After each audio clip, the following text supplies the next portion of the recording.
Hello, CBSN and Facebook Live. Gayle King here from CBS This Morning. You know what I like about what we do on CBS This Morning? We find great books, we talk to the author, and then there's so much left over. I say, can you stay behind so we can talk a little longer? It happened again today with this book. It's called, what's the name of this book? The Upstarts. And you are? Brad Stone. Brad Stone. This is the second line after The Upstarts. How Uber, Airbnb, and the killer companies of the new Silicon Valley are changing the world. So you focus on Uber and Airbnb, which I think is great because everybody watching knows Uber and they know Airbnb. You say, Brad, they didn't generate the wave, but they sure have ridden it. You think about Airbnb, bigger than many hotel chains with no hotel room. Uber, the largest car service, yet no cars. Wow. Right. That's remarkable. I mean, let's think back, right? 8 years, the beginning of the Obama administration, how the world was different. I mean, technology happens, it seems like gradually, but back then we didn't have iPhones, we didn't have smartphones. Yeah. GPS, this location awareness, was very immature. The cell phone networks weren't great. Remember all the complaints people had about AT&T, and that's the wave, like this underlying advancement of technology. There were plenty of companies that tried to do Uber before Uber. I tell some of those stories in the book. There were, there was home sharing before Airbnb, but all those underlying technologies weren't there. So that's the wave that's pictured on the cover and kind of referenced throughout the book. And these are the companies that wrote it cleverly, took advantage of it. But this is the thing. Uber is so big now that people say, I want to be the Uber of fill in the blank. Uber's so big, they're in a Drake song. I was very impressed that you quoted a Drake song. Well, I'm about to call it Uber on your ass because I got things to do. I go, look at Brad with the cool points. I did have to check like the lyrics on the internet, but but you were right. I got a kick out of that when I saw that's how relevant it is. And they're also in all of the late night talk shows. But how much of their success, and you focus on Brian Chesky and you focus on Travis Kalanick of Uber, how much of their success was luck, or how much of it was because these guys are good? It's always a combination, right? There's always some luck. The timing obviously was fortuitous, the fact that all these technologies aided them. But there's a lot of skill. There were plenty of companies trying to do what Uber did. It took a kind of ferociousness because Uber, maybe it wasn't illegal in a lot of cities, but certainly the regulations didn't account for it. I mean, if we go back, 5 years, there were limos, and in a lot of cities you couldn't book a limo or a black car by waving your hand on the street. So you couldn't hail it. And there were taxis which you couldn't pre-book. And so Uber came in with this thing that's called kind of e-hailing. It's the equivalent of waving your hand. Yeah. And it just broke all the laws. But I like how you focus on these two. So since you picked up Uber, let's start with Travis Kalanick. I went back and forth about how you described Travis because it wasn't always complimentary. Combative, a jerk, arrogant. He really has a reputation of being a brawler and taking no prisoners. I like to think of it as Travis has great passion for what he does. How do you describe Travis and how he became who he became? Yeah, I think that's right. Well, first of all, his ferociousness was kind of born in the cauldron of failure. He had two previous companies, which I talk about in the book, that didn't do so well. So he was an entrepreneur who, for a decade, was surrounded by fantastic success. You saw all these first-generation internet entrepreneurs killing it. Yeah. And he had a sort of Napster file-sharing thing called Scour. He dropped out of school for it. Yeah. And how old was he at the time? Oh, he was probably 18 or 19. So actually, probably early 20s. But it got sued into oblivion.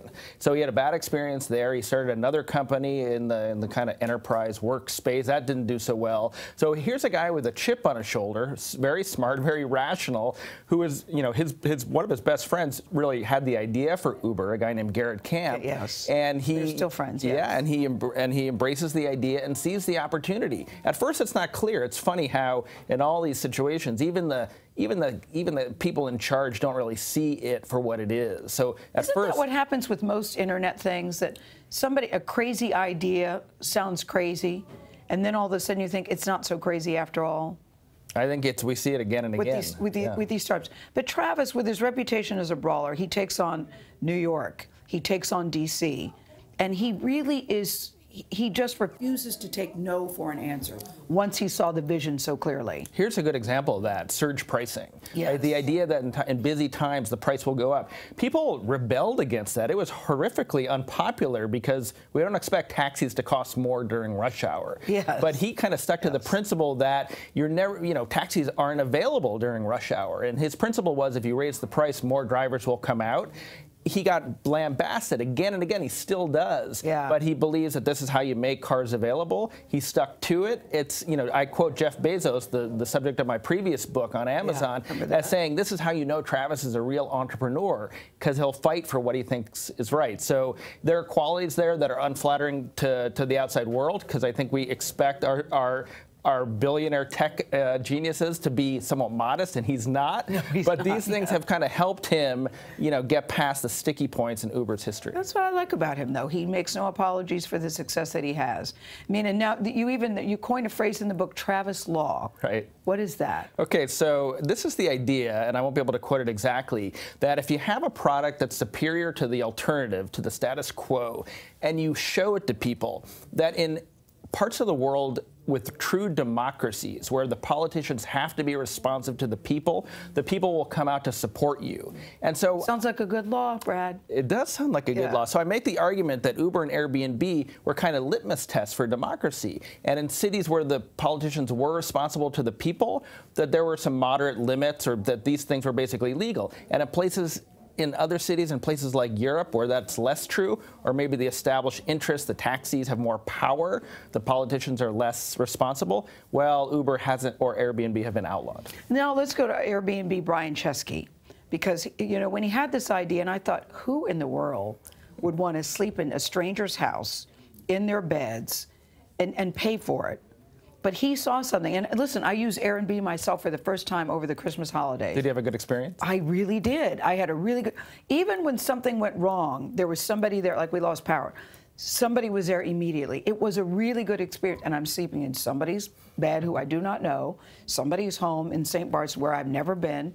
But my kids use it. They're 20-something, now 30-something. They had been using it for a while, and they said, Mom, just try it. And so I got it. But when he first started it, he felt that people were laughing at him, and there's no way this could be a success. Right. You tell their backstory. Right. So him and his partner, Joe Gebbia, were graduates from the Rhode Island School of Design. They are not your classic tech entrepreneurs. They had a third founder, Nate, who is a tech genius. And this is 2008, and they're like, they want an idea. They're searching for an idea to take advantage of this great wave. And they come upon this idea, and it goes nowhere. In fact, a lot of people laugh at them. He's got one story where he's talking to an investor at a coffee shop in Palo Alto, and the guy just stands up and walks out in the middle of the conversation. Right. So Brian's like, did he leave to go to the bathroom? Is he coming back? Yeah, he was so turned up. Yeah, I thought that was funny. So, and even some of the most seasoned investors in Silicon Valley had the same reaction. Like, why would anybody want to do this? And, gradually they come to see, well, maybe this is like eBay, but for spaces. Maybe there is something here. I think there is a generational thing. It's like it can be a higher quality youth hostel, or it can have these great, weird places like castles and things. And they gutted it out, and I think the design element helped. They made a better experience, more friendly between strangers. Yeah, you talk about the three of them, Brian, Joe, and Nathan. You said Nathan has the intelligence because he's a tech guy. Joe has a heart, but you said Brian has the testicles. Except you used the B word. Okay, balls. You said Brian has the balls. But yet he has a very different style than Travis. On the surface. That's kind of what I conclude. Look, Airbnb. Because I've met Brian. He's great. Civilized. Yeah, I think they're both great, by the way. Full disclosure, I like them both very, very much. But he's always very gentle, polite. Just you can tell he's very smart. But I would have never thought of Brian as the one with the balls. Well, let's be clear. He's a weak person. Okay, but let's be clear. Airbnb was illegal in New York and in a lot of cities. You cannot do it. And the law is an old law. It's not necessarily a good law that said that you can't rent your home for less than 30 days. And it was because pre-Airbnb and in the beginning years of Airbnb, there would be illegal hotel operators and European tourists coming in and thinking they're staying at a hotel. hotel. So, you know, New York City, it's a dynamic, you know, rental environment and lots of people trying to take advantage. So, you know, they came in, they knew that if they asked for permission, it was never going to work. Yeah. So they kind of begged for forgiveness. So they go from the do it first and then apologize later. Yeah, and I tell the story in the book of the people that were caught up in that, because Airbnb did not tell people, by the way, you're breaking the law. Yeah. So I have the story of people who get into all sorts of trouble and, you know, are going to court and representing themselves. And, you know, Airbnb's got a great brand, but I kind of conclude that they are every bit as aggressive as Uber. As Uber and Travis is. You know, because they each had kerfluffles along the way, and you lay that out. It hasn't always been smooth sailing for either one of them. They That's both absolutely went through true. a very difficult time. And the story's not over. I mean, it's like chapter one is over. They are worth 30 billion Airbnb, almost 70 billion Uber. Airbnb's got this enormous global network, but you know, the world has woken up to their presence. Yeah. Uber, you know, is competing with Google and GM. Airbnb with the biggest hotel chains in the world, yeah. And you know, so they will be tested still. I am fascinated by how these guys can figure this out. I love what Brian says. Well, first, Brian and Travis learned a lot from each other because they said nobody could really understand what we've been through. Talk about what they learned from each other, because I like when you talk about be nicer, be tougher. Right, and they would go to dinner occasionally, and they still do, and learn from each other. And I think you know, Uber, you know, Travis was a little bit of jealousy on the image that Airbnb had cultivated. So he learned that he had to be nicer and more optimistic. And Brian, you know, sort of saw how Uber had just kind of blasted through all these regulatory obstacles. So be tougher.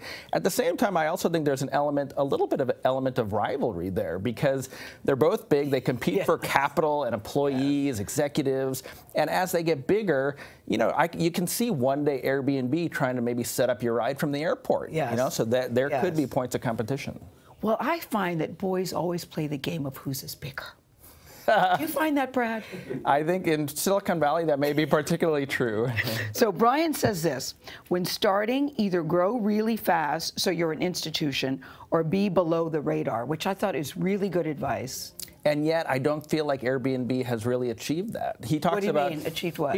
Escape velocity, getting so big that you can kind of bowl over regulations, and politicians sort of have to come to your aid. You don't think they've achieved No, I mean, I think right now, actually, we're seeing a little bit of a counterattack on Airbnb's business in places like New York, the state of New York, where the governor passed some anti-Airbnb legislation, in San Francisco and other Madrid, Paris. We're seeing them get so big that it's starting to, or the worry is that it's starting to change the character of communities. You know, not every neighbor wants the tourist coming in for a weekend down the hall, and so these laws are limiting Airbnb's supply of available rooms and homes, and it will be a challenge for them. And Travis is in the news right now because of the immigration ban at the airport the other day in New York. The Uber cars went in when the taxi driver said, "We are not going to drive."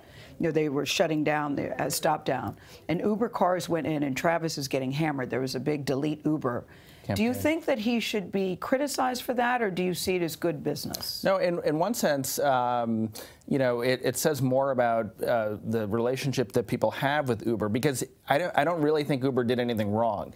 None of the car services stopped. You know, in fact, Uber can't tell its drivers what to do. They're contractors. They were free to go protest with the taxi drivers if they wanted. You know, and Lyft and Juno and another on-demand car service in New York did not turn down their services. What people are criticizing Uber for is Travis's presence on President Trump's Council of Business Advisors. There's a perception, and I don't really think it's a fair one, that Uber is closer than other companies to the Trump administration. Again, I think people, for whatever reason, and maybe it goes back to the previous point of us wanting a little bit more modesty from our tech billionaires. You know, there's people want a reason to hate Uber, and we're seeing them pay the price for that right now. Well, talking about hating people, I love also what Brian says, that meet the people that hate you, because it's hard to hate up close. And I think that's so true about most things in life. Meet the people that are different than you. Yeah, I think that's good. And, you know, Brian Chesky of Airbnb, he makes such a good impression the idea that he can get into a room and charm someone. Now, you know, when you have people on state legislatures or whatever who are also meeting the guys from the hotel industry, it gets a little bit more complicated. Airbnb and Uber now have powerful enemies. Yeah, Travis has charm too. He does. I agree. May I mention the book one more time before you say goodbye to us? Gayle. It's called The Upstarts, How Uber, Airbnb, and the Killer Companies of the New Silicon Valley Are Changing the World. The author is you, Brad Stone. Thank you very much. Thank you, Gayle. CBSN continues right after the break. Bye.